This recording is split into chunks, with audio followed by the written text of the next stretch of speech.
Bom dia, sexto ano, tudo bem? Hoje iniciamos aí o nosso quarto bimestre e temos aí uma.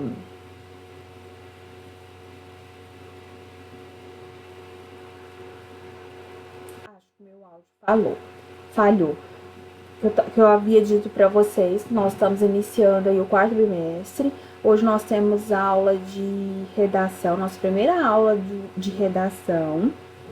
E lembrando vocês que nós temos aí que utilizar o módulo 4, tá? Então, é o livro 4, tá bom?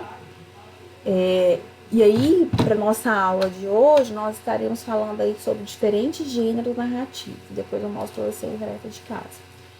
Então, vamos lá. Está na página 10, né? Os diferentes tipos, né, de narrativas. Ou seja, o que é uma narrativa? É uma história em si, né? Nós já estudamos narração aí várias e várias vezes. Então, meninos, aqui nós temos aqui como exemplo aqui um gênero não verbal, ou seja, é aquele tipo de gênero, aquele tipo de linguagem que não tem nenhuma palavrinha, nem nada, só o desenho. Olha aqui essa imagem, né? A pintura reproduzida acima do pintor francês Gregor Seurat, de 1859 a 1891, apresenta uma narrativa nela, o pintor representou uma cena de lazer durante uma tarde de domingo ao redor de um lago, onde diferentes personagens aparecem em diferentes atividades. Como que? Prática de canoagem, o pessoal fazendo canoagem aqui, pesca, caminhada, e até mesmo descansando, né? Esse rapaz aqui tá deitado aqui tranquilamente aqui, né? Os animais. Essa mulher com toda elegante, né? O pessoal nessa época, não que hoje em dia não seja elegante, mas eram trajes mais formais. Percebemos que alguns elementos da narrativa podem ser observados na pintura. Os personagens, as crianças, os adultos, os animais, as ações. Então tem gente em pé, tem gente deitado, tem gente sentado. O lugar, né? Nós temos esse gramado, temos aqui um lago, né? Bem limpinho, né? Por que a gente imagina que seja limpinho? Porque a água tá bem clarinha e bem isolada. E o tempo, né? Que é aí durante uma tarde, né? Uma tarde ensolarada. Seguindo aí, nós temos aí o texto B. A artista plástica brasileira Sandra Guilin registrou em muitas de suas esculturas algumas brincadeiras de infância que tanto marcaram que marcam diferentes gerações. A escultura representa ao lado uma menina, né, meninos? Ela tá pulando aí, né? Ela tá brincando aí de amarelinha, tá? Então, nessa cena aí, nós temos alguns elementos narrativos aí, que é o personagem principal, que é quem? Que é a menina, e a ação que ela tá fazendo, que ela tá pulando aí, né? Ela tá pulando a amarelinha. Depois aqui nós temos, né, uma fotografia, né? A fotografia, ela registra o momento do cotidiano. Então, nela nós podemos observar aí o que? Nós podemos considerar uma narrativa. Por quê? Porque apresenta os personagens, são as pessoas aqui, né? Os adultos, duas crianças. Nós temos aí um triciclo. E nós temos como espaço aqui uma praia, né? O tempo aqui. Como que a gente vai identificar o tempo? Os dias atuais, você percebe pelas vestimentas, né? São roupas da atualidade. Ou seja, moderno, diferente da imagem anterior, né? Eu falei que a senhora com o guarda-chuva, com a sombrinha lá na mão, bem elegante, né? Formal, né? Até aquela época. Então, nós vimos aí pintura, escultura e fotografia. Essas três imagens, elas captam aí a realidade por meio aí de representação de imagens. Então, elas são sim textos narrativos, Não tem nada escrito, então a linguagem totalmente não verbal, não tem palavras, não tem escrita, somente as imagens. Aí, seguindo aqui, nós temos isso aqui que fala sobre a questão das pinturas rupestres, né? Que essa arte de narrar, de contar histórias, era feita de forma oral. Mas à medida que as civilizações foram se modernizando, elas foram aprendendo técnicas, elas foram colocando isso em prática, no caso aqui, essas pinturas rupestres. Então aí nós temos alguns gêneros narrativos que começaram dentro da oralidade e hoje eles são apresentados também na oralidade, mas de forma escrita. E eles eram passados de geração para geração.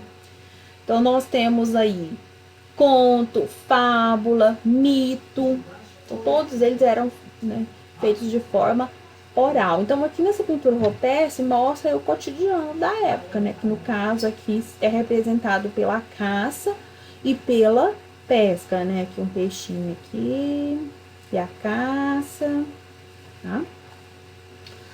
Aqui nós temos um poema, esse poema do Olavo Bilac, né, Meio-Dia. Então ele vem retratando aí vários elementos aí, né, do sertanejo, do lavrador, do homem do campo, a questão do sol, a questão do trabalho pesado, né, sob esse sol quente. Aqui nós temos um fragmento de jornal, aqui nós temos uma tirinha do Snoopy, tá? Aqui nós temos um textinho aqui, narrativa aqui, que vem, né? Opa, foi rápido. O cara estava quase conseguindo aquele emprego. Foi para a entrevista final com o patrão. Você vai começar ganhando R$ 100 por mês, disse-lhe o dono da empresa. Daqui a um ano você vai estar ganhando R$ 500 por mês. Ótimo, então eu volto daqui a um ano. Aqui é uma piada, né, gente? É uma piadinha. Aí aqui nós temos um outro texto, que é da Gabriela Romeu. Esse aqui eu quero que vocês leiam, esse texto da letra E. Nós temos uma outra pintura, né, que é do italiano Carlo Saraceni. Aí aqui vem pedindo para vocês relacionarem aí todas essas produções que nós vimos aí. Relacionar, né? Colocando aí a identificação. E aqui também classifique cada um dos textos em verbal, não verbal, verbal e não verbal. Verbal e não verbal é quando tem texto e imagem. Seguindo aqui, nós temos essa historinha aqui, né? Observe a história a seguir e produz uma narrativa verbal com base nela. Então aqui é só por imagens. O que você vai fazer? Você vai escrever essa história. Ai, mas eu não sei o que ela tá pensando, não sei, não faço ideia o que ela viu aqui, que ela ficou, né, incrédula. É criatividade, colocar aí para funcionar. Então você tem a parte não verbal, que é essa tirinha aí, né? E você vai fazer a parte verbal, você vai contar, você vai escrever essa narrativa, tá? E aí aqui, meninos, o espaço é muito pequeno, né? Então aqui, 1, 2, 3, 4, 5 linhas. Então, muito provável que não vai dar para fazer. Então, vocês façam aí no caderno aí de redação. Vou até digitar aqui, ó. Fazer no caderno de redação.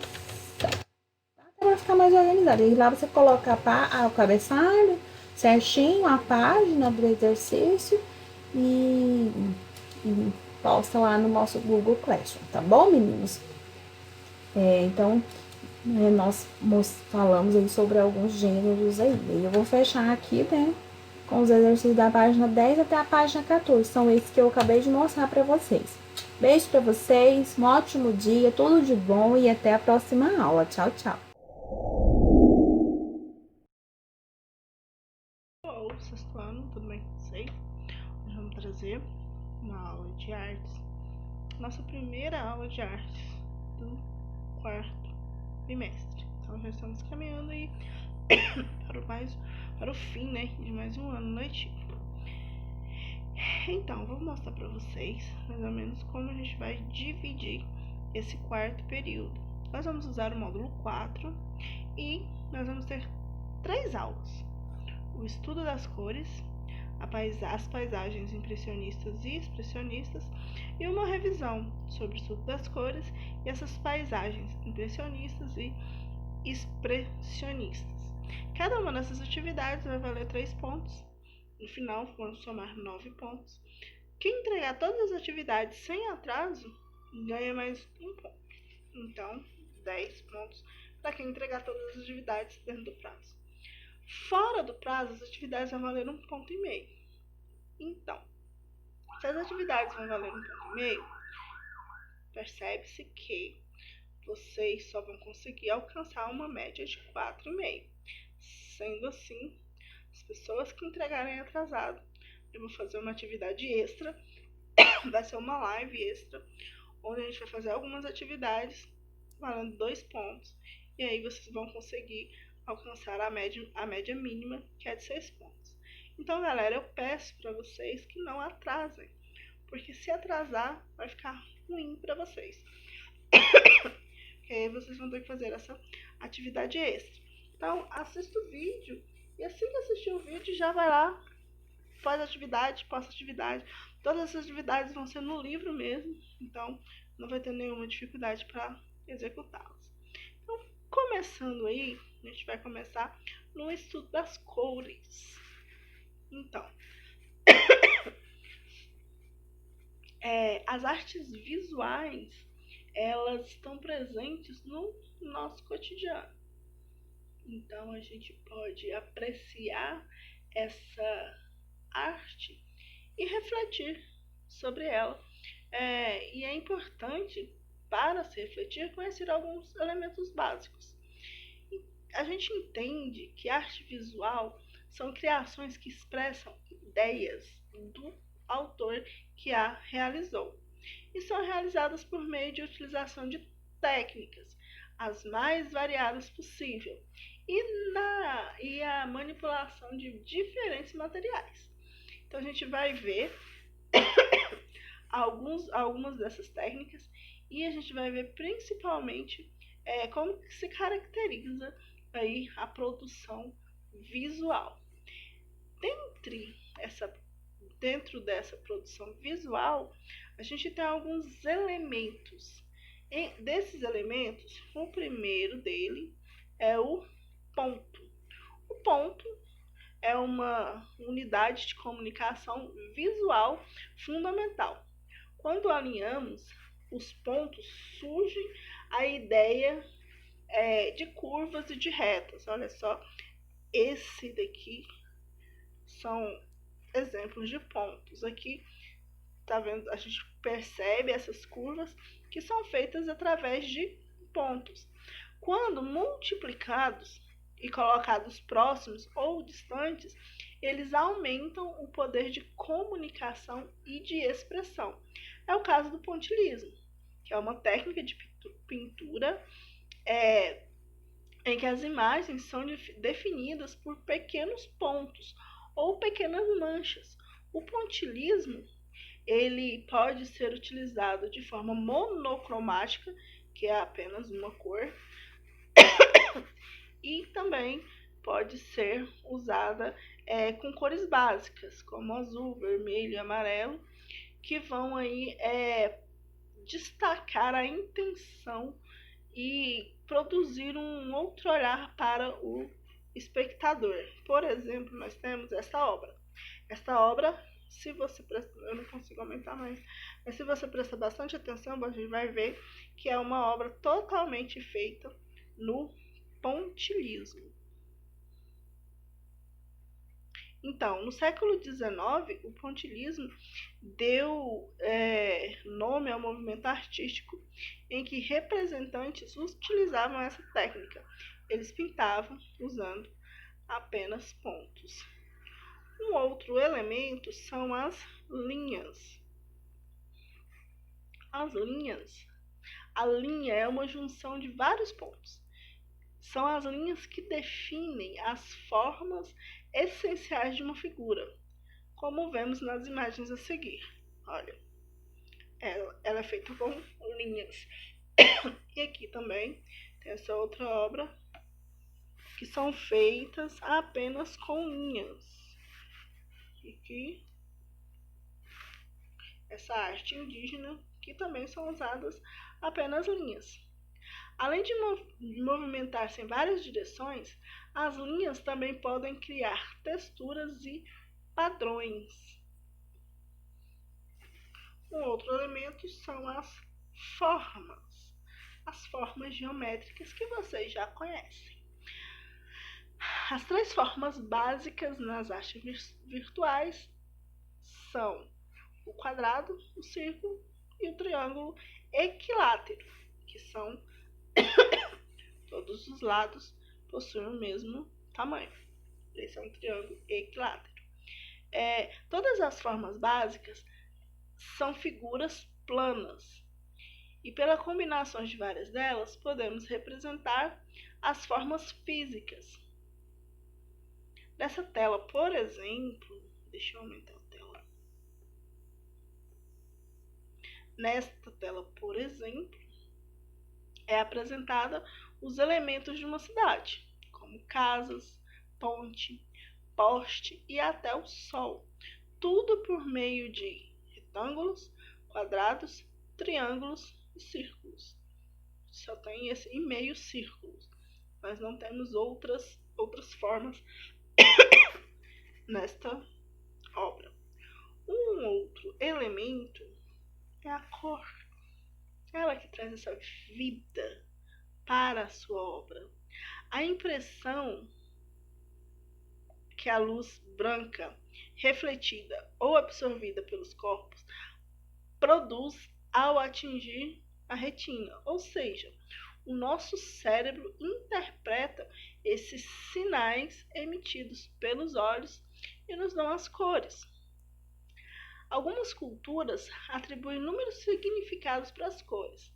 Elas podem representar emoções, sensações, visões políticas e outras coisas más. Na América do Norte, por exemplo, o vermelho simboliza amor e paixão. No Brasil também, né? A gente vê e pinta um coração, geralmente ele tá vermelho. Vermelho significa aí amor, paixão, mas também pode significar perigo. E já para as culturas orientais, o vermelho tem significado distinto. Na China, a cor do ano novo e significa celebração, boa sorte e felicidade. Na Índia, simboliza pureza. No Japão, está relacionada à vida, mas também a perigo, a raiva. Então, a gente vai conhecer agora um pouquinho mais sobre as cores. Nós temos aí, primeiramente, a classificação das cores. Primeiro, nós temos as cores primárias. As cores primárias são consideradas cores puras, que é o amarelo, o vermelho e o azul. Logo em seguida, nós temos as cores secundárias. As cores secundárias, elas são produzidas através da união de 2 cores primárias. Por exemplo, o amarelo e o azul, nós formamos o verde. O amarelo e o vermelho dá origem ao laranja. O vermelho e o azul dá origem ao roxo ou ao violeta, dependendo da quantidade que você coloca. Temos também as cores terciárias. A cor terciária é a união de uma cor primária com uma cor secundária. O vermelho e o roxo, ele produz um vermelho arroxeado. O vermelho com o laranja, ele produz esse vermelho meio alaranjado. O verde e o amarelo produzem um amarelo esverdeado. O amarelo com o laranja, um amarelo meio alaranjado. O azul com o roxo, um azul roxeado. E o azul e o verde, um azul meio esverdeado. Então, também podemos classificar as cores como quentes e frias.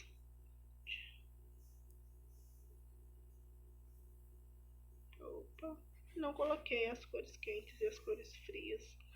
mas a gente pode classificar também as cores como quente e como frias. As cores consideradas quentes, elas vão aí do vermelho, laranja, amarelo até o verde. E as cores consideradas frias são as cores que vão do azul até o roxo, rosa, são consideradas cores frias. Então, a primeira atividade, no valor de 3 pontos. Ela está lá na página 90 do livro. Lá na página 90, a gente tem só... Vocês vão pensar um pouquinho, olha só. Aqui, vocês vão selecionar recortes de revistas, algumas imagens, cores quentes e outras de cores frias. E em seguida vão colar nesse espaço. Vocês podem recortar flores, objetos, uma geladeira vermelha, uma geladeira amarela, um fogão azul, uma batedeira, qualquer objeto que tenha uma cor quente, você vai colocar aqui nessa parte quente. E um objeto que tenha uma cor fria, você vai colocar aqui nessas cores frias. Um só já é o suficiente, mas se você quiser colocar mais de um, pode ficar à vontade, ok? E aí nós temos, na página 90, o exercício número 2, que é o seguinte: com base no círculo cromático apresentado ao lado, complete o diagrama a seguir usando lápis de cor. No espaço indicado, escreva se as cores são quentes ou frias, se são primárias ou secundárias, e assim por diante. Primeiro, cores quentes, cores frias. Aí, as cores que estão do lado direito, elas são quentes ou são frias? Vocês vão colocar aí uma classificação para o lado esquerdo, uma classificação para o lado direito. E colorir cada um desses círculos de acordo com o que está pedindo. Olha, onde está escrito primária, você vai pintar com uma cor primária. Onde está escrito cor secundária, você vai pintar com uma cor secundária. Como que eu vou saber qual cor que está aqui? Olha, entre o amarelo, está escrito aqui, ó, amarelo, que é uma cor primária. Qual cor, como que eu vou saber qual é essa cor que vai dar aqui nesse segundo quadradinho? Primeiro, tem que pintar de acordo com o que está pedindo. É uma cor secundária, mas você não vai pintar de qualquer cor. São as cores que estão próximas aí ao amarelo. Esse aqui é o amarelo e esse daqui é o vermelho. O amarelo com o vermelho dá qual cor? E aí você vai completando aí todo esse quadro. Se tiver alguma dúvida, na nossa live de história, a gente pode conversar sobre essa atividade, tá ok? Então, qualquer dúvida, nós podemos conversar na nossa live de história na terça-feira, tá ok? Beijos para vocês. Qualquer dúvida também podem me procurar. E até a próxima aula. Não esqueçam de postar a atividade. Não adianta você fazer a atividade e não postar. Algumas pessoas falaram para mim: professora, eu fiz a atividade. Se não fizer e não postar, não adianta. Postem também dentro do dia certinho. Lá no Classroom, quarto bimestre de artes, estudo das cores, página 90. Você vai fazer, postar lá, tá ok? Beijos para vocês. Qualquer dúvida, pode me procurar. Até a próxima aula.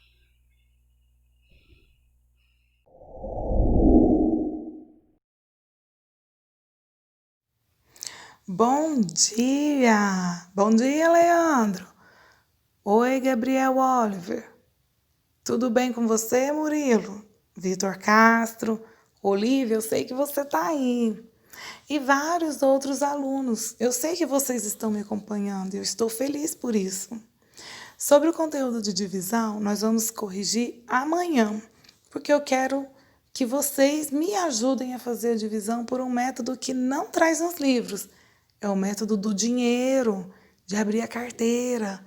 Muitos já conhecem, alunos meus, porque eu não tirei esse método de lugar nenhum, da minha cabeça. E quando eu falo de dinheiro, Quem não sabe divisão, aprende a dividir. Por isso que amanhã, na nossa live e na live de sexta-feira, a gente faz a correção da página 102 e 103 lá do módulo 3. E hoje eu começo o módulo 4 com esse conteúdo, medidas de comprimento e de tempo. Eu vou trazer um conteúdo que vocês já estudam há muito tempo. Vou acrescentar algumas características novas, mas vocês vão ver como é uma coisa que está bem presente no dia a dia, na hora de medir, na hora de olhar no relógio, vocês vão achar bem próximo da realidade de vocês e não vão ter dificuldade, eu tenho certeza disso. Primeiramente, no início não existia unidade de medidas. A gente usava alguns instrumentos para medir, como o chamado palmo ou pé. Era assim que a gente usava para poder tirar a medida. O palmo era do polegar até o mindinho com a mão aberta e o pé do calcanhar até a ponta do pé, na parte mais extrema. Era assim que se usava para poder fazer as medidas. Inclusive, é muito comum a gente não ter nenhum outro instrumento, a gente usar essas medidas para tirar, para saber quanto que mede, se é maior, se é menor e por aí vai. Mas com o passar do tempo, houve necessidade de padronizar. Esse padrão é o metro. O metro é do mesmo tamanho aqui nos Estados Unidos, na Europa, em qualquer lugar. Metro é uma medida padrão de comprimento. Podemos utilizar a fita métrica para poder encontrar o metro. Podemos usar a trena, um instrumento chamado de metro, outro metro articulado, que eu posso até dobrar. É como se fosse uma régua dobrável. Só que é o seguinte, o metro é uma medida que a gente sabe mais ou menos o tamanho, ok? Como se fosse um passo bem largo, né? De um adulto alto, né? Acontece que dentro do metro eu vou ter umas outras divisões que são chamadas de submúltiplos, ou seja, abaixo do metro, são pedaços do metro.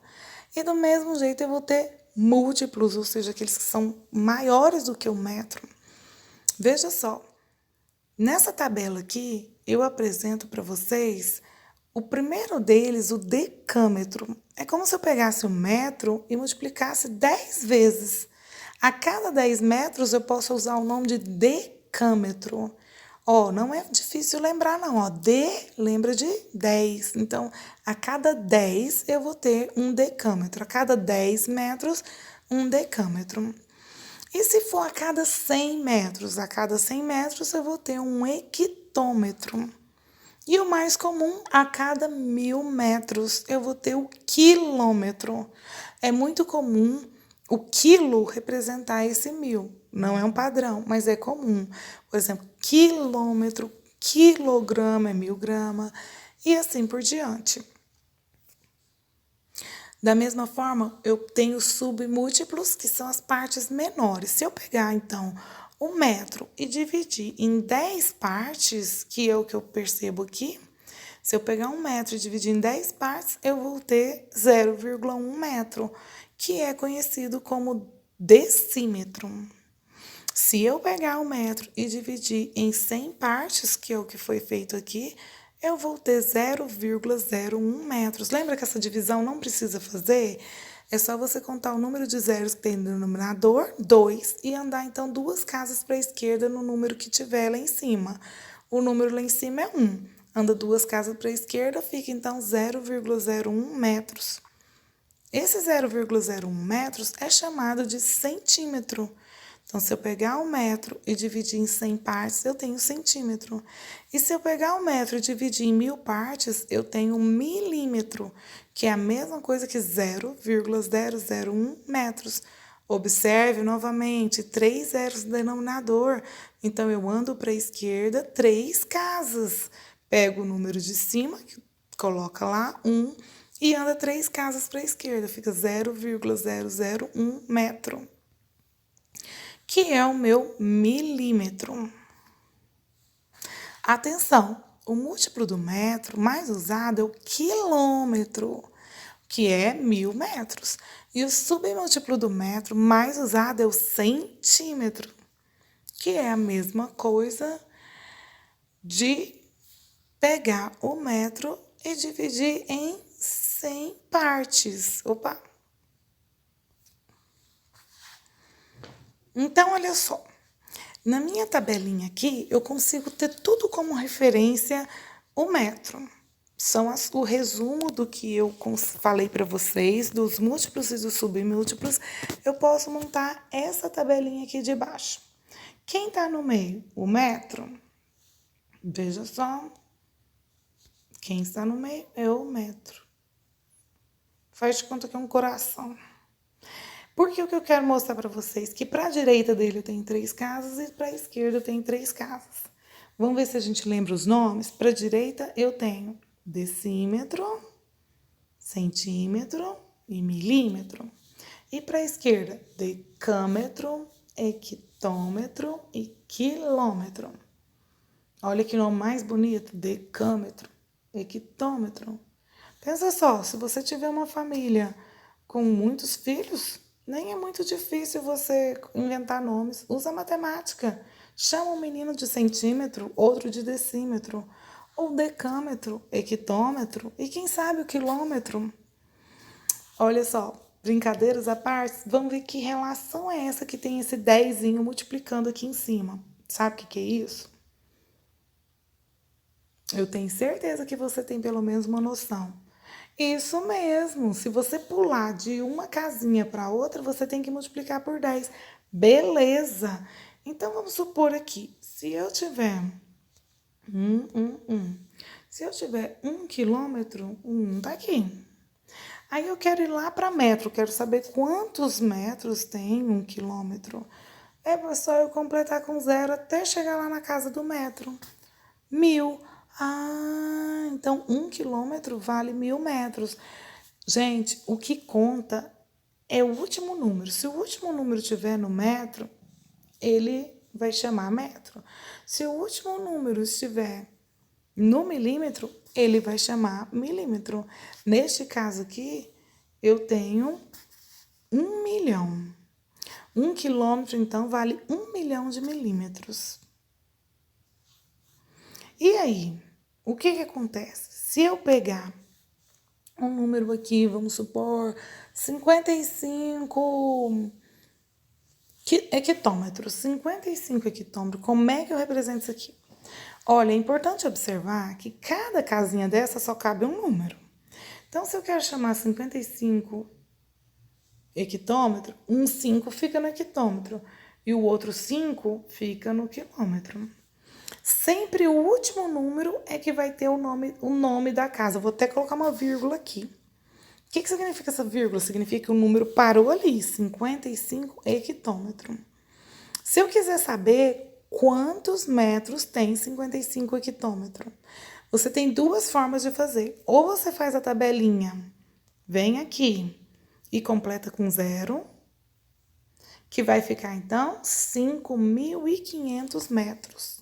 Ou eu simplesmente pego o meu 55 e vou multiplicar por quantos saltos eu vou dar. Ó, para sair do hectômetro para o decâmetro, eu saltei uma vez, então é um 10. E para sair do decâmetro para o metro, eu vou pular outra vez. Então, fica 55 vezes 10 vezes 10. 10 vezes 10 é 100? Então, é 55 vezes 100. Toda vez que multiplica por 10, por 100 ou por 1000, não precisa fazer conta. É só pegar os zeros e juntar com o número. Então, ficaria como? Ficaria 5500, ou seja, 5.500. Então, você tem essas 2 formas. Ou você faz a primeira, acrescentando os zeros lá na tabela, tira essa vírgula daqui, né? E para ela onde você parou. Ou você multiplica a quantidade de casas que você está pulando e a quantidade de 10 que você vai multiplicar. Veja outro exemplo. Imagine que eu quero pegar o número 36 decímetros. 36 decímetros. 36 decímetros. Eu vou colocar uma vírgulazinha para dizer que ele parou aqui no decímetro. Eu quero saber quantos milímetros valem 36 decímetros. Na tabelinha, eu vou lá e completo com 0. Pego essa vírgulazinha que estava parada ali e paro aqui. Então, vale 3.600. Aí eu olho esse número, né? Vale 3.600 milímetros. Então, 36 decímetros é a mesma coisa que 3.600 milímetros. Agora, se eu quiser, eu posso também só pegar aqui o 36, vou mudar a cor aqui. Eu posso pegar aqui o 36 e multiplicar a quantidade de casas que eu vou pular. Eu não estava no decímetro, para pular para o centímetro, eu pulei uma casa, foi 10. E para pular para o milímetro, eu pulei outra casa, foi 10 de novo. Então, ficou 36 vezes 10 vezes 10, que é 36 vezes 100, que nada mais é do que juntar os zeros tudo junto. Viu só? Mesmo valor. Difícil? Não é. Se você estiver aqui procurando saber quanto que é 7 quilômetros, 7 quilômetros. 7 está aqui. Eu quero saber quantos decâmetros são 7 quilômetros. Quantos decâmetros? Então, eu vou completar com 0 até chegar no decâmetro. 700 decâmetros. Ou eu simplesmente vou pegar o 7 e vou multiplicar por quantidade de 10 casas que eu vou pular. 1, 2, por 10 vezes 10. 7 vezes 10, 70 vezes 10, 700.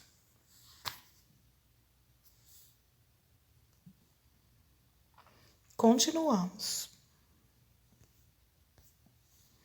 Leitura das medidas de comprimento. Você vai ter o quadro de unidades, como é que eu faço a leitura? E é aquilo que eu falei, você vai preencher, o último número vai chamar a casa que você parar. Se meu número parou lá no decímetro, ele vai chamar decímetro.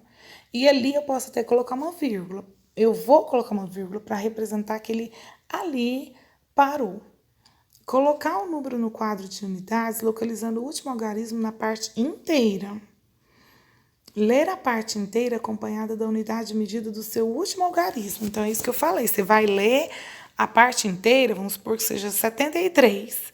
Você vai colocar o algarismo 73, vamos supor que o 3 parou no hectômetro. O 7 no quilômetro e o 3 no hectômetro. Então, ele vai chamar 73 hectômetros. E a parte decimal, porque aí eu vou colocar uma vírgula, e a parte decimal vai vir logo depois, e o nome dela vai ser a última casa que ela parar também. Aí vamos supor que seja 73 hectômetros, 02. Então, é o 7 no quilômetro. Então, vai ser o 7 no quilômetro, o 3 no hectômetro, porque é assim, né? A tabela quilômetro, hectômetro, depois vem decâmetro, que chama Dan, e depois vem metro. Então, vamos supor que seja 73,02. Como é que eu chamo isso? Eu vou chamar 73 hectômetros, porque parou na casa do hectômetro. E vou falar 2, que é o número depois da vírgula, metros, 2 metros. O 0 eu nem preciso falar, porque se ele parou no metro, é claro que o decâmetro vai ser 0. Veja nos outros exemplos. Olha aqui, 9,05 quilômetros. Se ele chamou 9 quilômetros, então esse 9 vai estar na casa do quilômetros. E o 0,5? Uai, pensa comigo. Depois do quilômetro, se ele é quilômetro, se esse primeiro é quilômetro, o 0, se esse primeiro é quilômetro, o 0 é hectômetro e o 5 é decâmetro. Então, vai chamar 9 quilômetros e 5 decâmetros. Veja agora, 39,118 decâmetros. Então, olha só, o primeiro lá, 39, está no decâmetro. Como eu falei para vocês que só cabe um número em cada casa, então esse 3 vai antes do decâmetro. Antes do decâmetro é o quê? Hectômetro. Então, deixa ele no hectômetro. O 9 é decâmetro. Decâmetro. Esse 1 é o primeiro, aí ele parou ali, aí vem a primeira casa depois do decâmetro, é o metro. Depois do metro, decímetro. E depois do decímetro, centímetro. Então, como é que chama esse nome? 39 decâmetros, 118 centímetros, porque parou lá na casa dos centímetros. Então, para isso, você vai construir uma tabelinha, sempre considerando o metro no meio. Aí vai colocar para a direita decímetro, centímetro e milímetro. E para a esquerda, decâmetro, que representa por dan, hectômetro e quilômetro. E aí você preenche o número. Nesse caso foi 39, o decâmetro, né? Então, 9 parou no decâmetro, 3 antes dele. Aí põe a vírgula, completa as casas, 118 centímetros. Veja só o número de baixo, 0,005 metros. Então, aonde está a vírgula? Aonde está a vírgula vai ser a casa que estiver falando aqui, ó, metro. Então, onde está a vírgula vai ser metro. E aí eu vou olhar 3 casas depois da vírgula para ver onde ele para. A primeira casa depois da vírgula é o decímetro. Segunda casa, centímetro. E última casa, milímetro. Então, esse número é nada mais, nada menos do que 5 milímetros. Conversão de unidades de medidas. Nós vimos que saltar para a direita multiplica por 10. Só que tem vezes que eu quero também transformar metro para quilômetro, por exemplo. Então, eu vou saltar para a esquerda. Para saltar para a esquerda, eu vou fazer o inverso. Então, eu vou fazer a operação inversa. O inverso da multiplicação por 10 é a divisão por 10. Veja só, eu tenho 3 quilômetros e quero saber quantos metros vale. Eu vou lá e completo com 0 até chegar no metro. 3.000 metros. Ou simplesmente multiplico por 10 quantas vezes eu estiver pulando. Ó, 10 vezes 10 vezes 10. 10 vezes 10 vezes 10 é 1.000, né? Junta todos os 0 é 1.000. E 3 vezes 1.000, 3.000. Perfeito. Agora, se eu quiser sair do metro para ir para o quilômetro, como é que eu faço, hein? Vamos ver? Imagine que eu tenho 5 metros e quero representar isso em quilômetro. Ah, gente, do mesmo jeito eu vou colocar 0, 0, 0, 0. Mas lembra que eu falei para vocês que a vírgula fica na casa que você fala? Na casa que você para, a vírgula está aqui.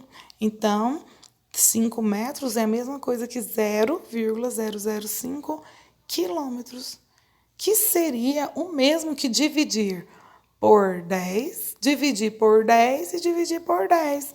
Ou seja, dividir 5 por 1.000.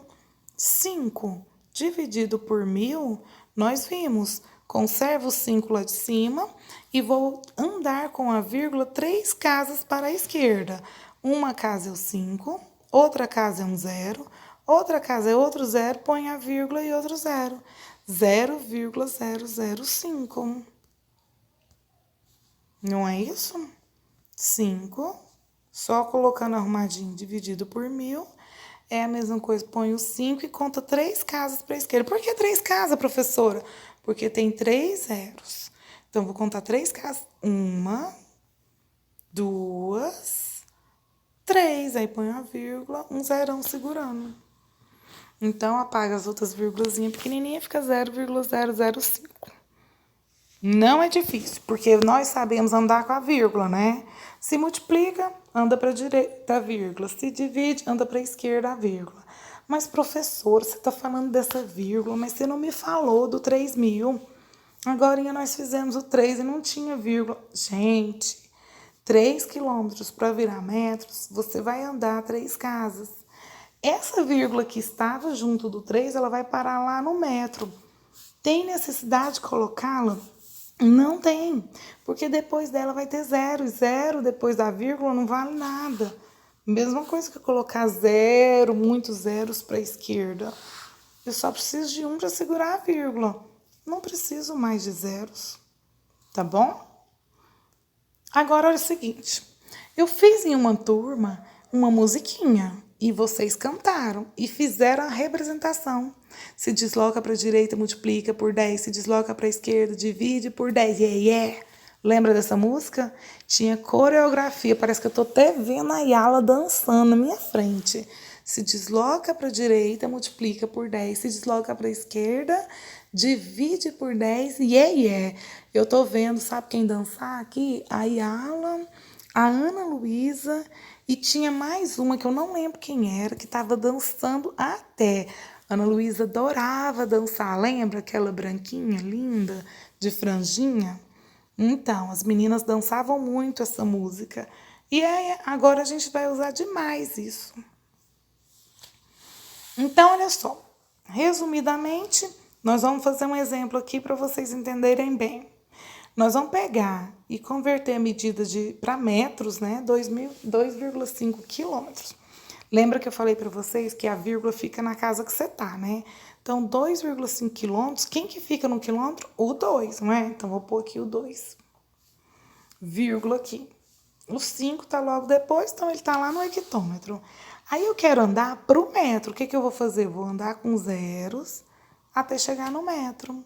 Eu vou pegar aquela vírgula que estava lá no início, vou cortar ela daqui e vou trazer ela para cá. Então, vai ficar 2.500 metros. Outra forma de resolver isso é você ver quantas casas você está saltando até chegar no metro. Ó, 1, 2, 3. Então, você vai multiplicar por 10 vezes 10 vezes 10, que é 1.000. E quanto que é 2,5 vezes 1.000? 10 vezes 10 vezes 10, 3 zeros. Gente, você pega o número, lá, 2,5, e vai andar 3 casas para a direita. Uma é o 5. Outra casa é um zero que você vai pôr. Outra casa é outro zero que você põe. Então, o número é qual? A vírgula vai sair, então, de onde estava, vai andar e parar lá no final. 2.500 metros. Porque eu preciso andar, vírgula, 3 casas para a direita. Uma casa é o 5, outra casa é um zero, outra casa é outro zero. 2.500 metros. Vamos ver a explicação do passo a passo. Primeiro passo. Observe essa distância, número de casas da unidade quilômetro até a unidade metros. 3 casas. Então, vimos que são 3 casas. Segundo passo. Como o metro está à direita de quilômetros, escrevemos 2,5 vezes 1.000. Resultado da multiplicação de 10 vezes 10 vezes 10. Ou seja, a distância entre quilômetro e metro é 10 vezes 10 vezes 10. Perfeito. Terceiro passo. Em 2,5, deslocamos a vírgula 3 vezes para a direita. O que é? Porque 3 número de zeros do 1.000. E os espaços em branco preenchemos com 0. Então, estava lá 2,5, eu vou tirar a vírgula, vou andar uma casa para depois. Olha só, vou andar uma casa para depois do 5, uma casa para depois do 0, outra casa para depois do outro 0. E vou conservar essa vírgula lá. Então, fica 2.500,0 metros, que é a mesma coisa que 2.500 metros, né? Depois da vírgula é 0, então nem precisa pôr. Então, 2,5 quilômetros é a mesma coisa que 2,5 metros.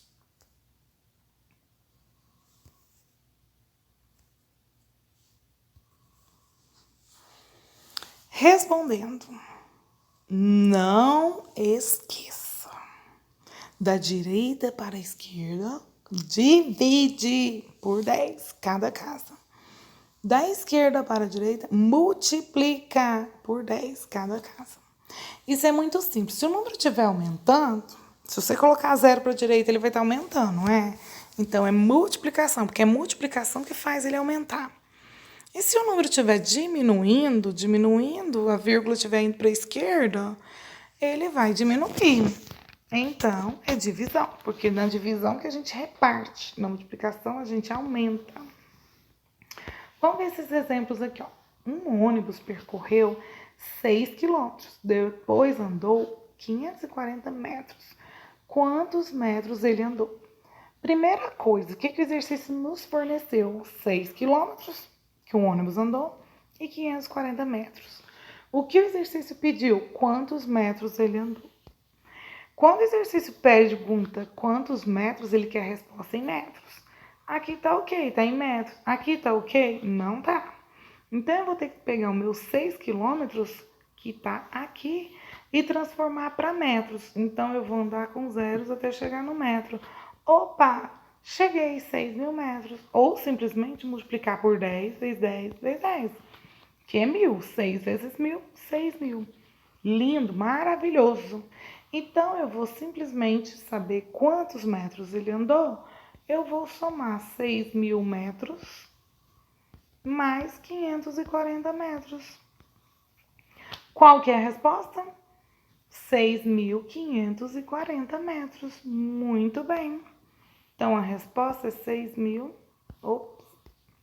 Resposta, 6.540 metros. Letra B. Dona Alda comprou 750 centímetros de renda verde e 130 decímetros de renda azul para fazer um lindo vestido rendado. Quantos metros de renda ela comprou ao todo?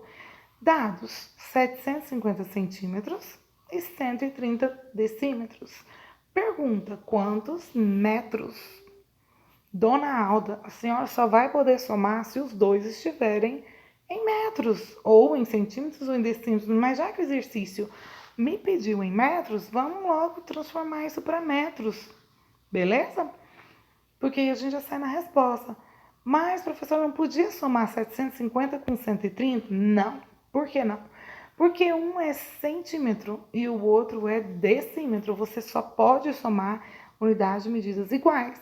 É igual somar 3 bananas com 2 maçãs. Tem como você somar e eu perguntar quantas bananas dão? Não tem como você somar as 3 com as 2 da outra, porque são frutas diferentes. Se eu perguntar quantas frutas ao todo, aí tudo bem. Mas se eu perguntar quantas bananas, vai continuar sendo 3 bananas. Quantas maçãs? 2 maçãs. Você não tem como somar uma com a outra. A não ser que uma vire a outra. Nas frutas isso não é possível, mas nas unidades de medidas isso é sim possível. Então vamos transformar 750 centímetros para metros. Eu falei para vocês que o último número é o que fica na casa que a gente está falando. O último número é o zero, vai parar lá no centímetro. Então, eu vou pôr aqui 0. E antes do zero vem o quê? 5 e o 7. Então, essa vírgulazinha que estava aqui nos 750 centímetros, ela vai agora parar lá no metro. Então, ela vai ficar 7 metros e 50. Ótimo, então tem 7,50 metros. Agora vamos ver a parte do decímetro. 130 decímetros. Vou até pegar outra cor, vermelho. 130, a vírgulazinha é como se tivesse aqui, depois do zero. E esse nome decímetro, o último número vai parar nele. Então, o decímetro aqui é 0. O 3 vem antes dele, então o 3 é aqui, no metro. E o 1 é antes do 3, ou seja, é aqui, no decâmetro. Eu quero fazer isso virar metro. Eu não preciso sair aumentando os zeros. Eu só preciso pegar essa vírgulazinha que estava aqui no decímetro e colocar lá na casa do metro. Fica quanto? 13 metros. Perfeito, 13 metros.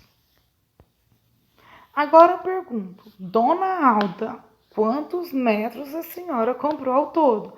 É só somar 13,50 mais, 7,50 mais 13,0. Quanto que é? Vou riscar aqui, ó, 13,0, vou colocar um número maior em cima, mais 7,50. O 50 vai descer um 0 lá, depois desce um 5, 7 e 3 são 10, vai 1, 1 e 1 são 2, vírgula debaixo de vírgula, fica 20,50 metros. Então, Dona Alda, a senhora comprou 20,50 metros. Essa é a resposta.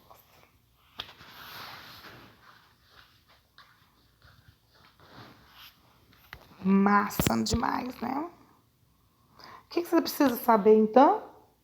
Que metro só soma com metro, decímetro com decímetro, centímetro com decímetro. Se não tiver tudo na mesma unidade, tem que transformar e depois somar. Com aquela ordem que vocês já conhecem, vírgula, debaixo de vírgula. Vamos fazer agora o exercício letra C. Um caminhão percorre 51 quilômetros de uma cidade à outra. Hoje ele fez 7 viagens ao mesmo tempo, ao mesmo percurso. Quantos metros ele percorreu hoje? O que ele tem de dados? 51 metros. Caneta, 51 quilômetros. E ele fez 7 viagens. Ele quer saber quantos metros ele percorreu, gente.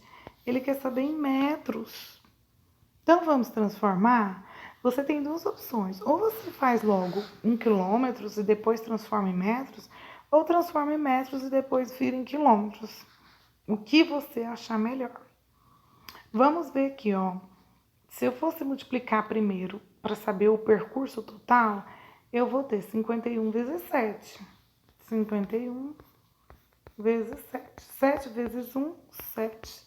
7 vezes 5, 335. Então, 357 quilômetros.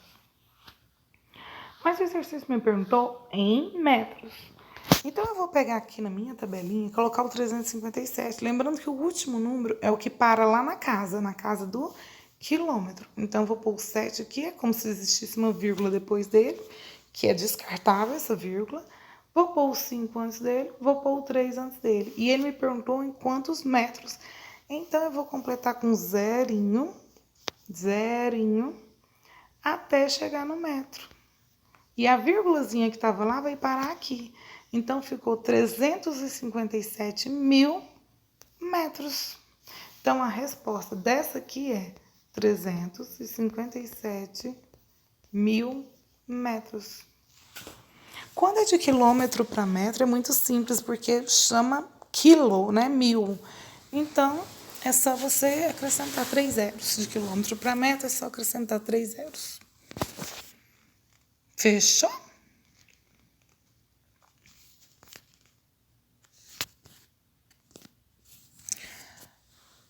Já fizemos uma boa revisão aqui de comprimento. Vamos estudar, então, agora o tempo. A medida de medidas menores que o dia tem 24 horas. As unidades de medida menores do que o dia são horas, minutos e segundos. Lembrando que horas são 24. E cada hora eu tenho 60 minutos. Cada minuto eu tenho 60 segundos. O segundo é a unidade fundamental de medida do tempo. Para medir as horas, os minutos e os segundos, há os relógios. Então, eu vou usar relógio para medir. Como a medida de tempo não é decimal, não se usa vírgula para separar horas de minutos, beleza? Exemplo, 2 horas e 30 minutos, eu vou colocar 2 horas, Hzão maiúsculo. Não é H minúsculo, eu vou colocar 2H e 30 minutos. As horas, os minutos e os segundos. Observe os relógios e o que eles estão marcando. Deixa eu só fazer uma observação aqui. Em termos de português, língua portuguesa, quando eu tô falando de horas, eu vou usar Hzinho minúsculo, gente. Sabe por quê? Porque H maiúsculo significa hertz. Hertz é uma unidade de medida que vocês vão ver quando estiverem estudando física. Então, só uma correção aqui com vocês. Até no slide aqui tá errado. Estou me lembrando de um curso que a gente fez no início do ano, dos professores, com a professora Cris, e ela deixou isso bem claro. Em termos do Sistema Internacional de Unidades, Hzinho, que é horas. Hzão é hertz. E há muita confusão sobre isso nos materiais, não, na linguagem, na escrita, né? Até muito de professores. Essa questão gramatical. Então, é 2Hzinho e 30 min, tá? Min. Não é M, porque M é metro. Minutos é min. As horas, os minutos e os segundos. Observe os relógios que eles estão marcando. O primeiro é 9h15. Como que olha as horas, professora? Olha, o ponteiro menor, ele vai indicar as horas. Aqui está no 9. Não está em cima, tudo bem, mas ele está no intervalo entre o 9 e 10. E ele está indo para o 10, por isso que ele não está em cima. Porque ele já passou um pouquinho da hora exata. Ele é 9h15. Então, o pequeno é 9 e o maior vai indicar os minutos. Os minutos estão no 3. Mas você vai fazer sempre o múltiplo por 5. 3 vezes 5, 15. Então, é 15 minutos. 9 horas e 15 minutos. Sempre assim, os minutos multiplica por 5. E as horas é a hora que ele tiver. Olha o segundo relógio. Está no 9 a hora, que é o ponteiro menor. Então, é 9 horas. Esse aqui é 9 horas e 15 minutos.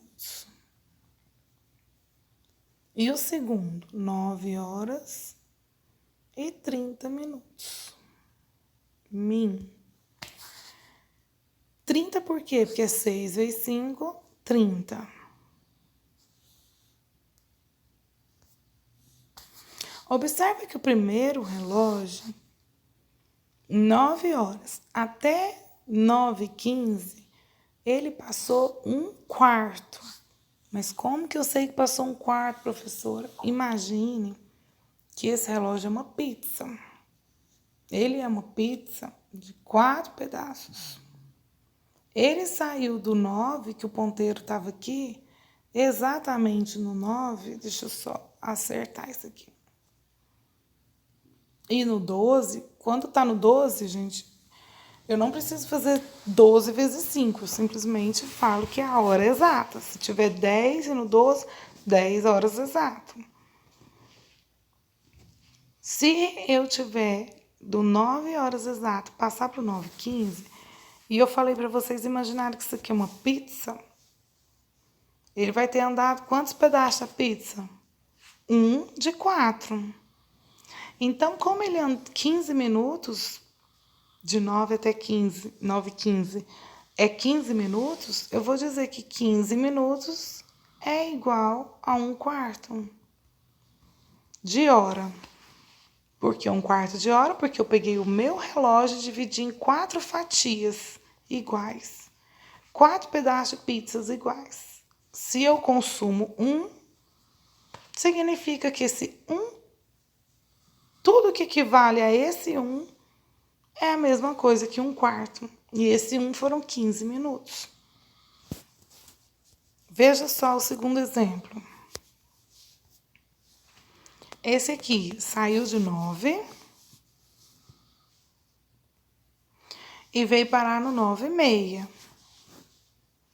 Se você imaginar que isso é uma pizza, e ele saiu e andou essa banda toda aqui, ele andou o quê? Metade da pizza. Se ele andou metade, e essa metade vale 30 minutos, ele saiu de 9, foi até 9h30, passou 30 minutos. Então, 30 minutos, que é essa banda toda, é a mesma coisa que metade do meu relógio, meia hora. Então, quando eu falo, 1/4 de hora, é 15 minutos. Se eu falar meia hora, é 30 minutos.